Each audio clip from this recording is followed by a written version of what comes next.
Hollanda është përgjegjëse për vrasjet e më shumë se 300 myslimanëve bosnjak në Srebrenicë, korrikun e vitit 1995. Vendimin e mori një gjykatë hollandeze vetëm një vit pas një tjetër gjykatë, po në Holland e veshi vendin me përgjegjësinë e vdekjes së 3 bosnjakëve në ngjarjen e rëndë të 2 dekadave më parë. Arsyetimi është i thjeshtë. Paqëruesit hollandez nuk i mbrojtën banorët kur Srebrenica ra në duart të ushtrisë serbo-bosnjake. Më shumë se 7.000 burra dhe djemë musliman u ekzekutuan në atë që konsiderohet si masakra më e madhe e këtij lloji që prej luftës së dytë botërore.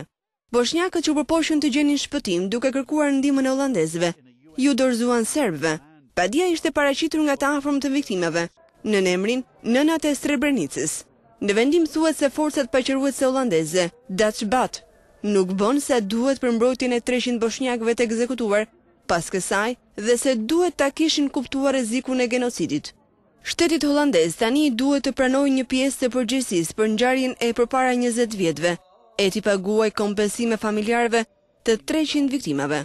Edhe pse një rëndësi e jashtëzakonshme, vendimi sërish nuk ishte ajo çfarë shpresojnë nënat e Srebrenicës, për shkak se shteti holandez u shpall vetëm pjesërisht përgjegjës për masakrën, në një kohë kur numri të vrarëve është shumë herë më i madh.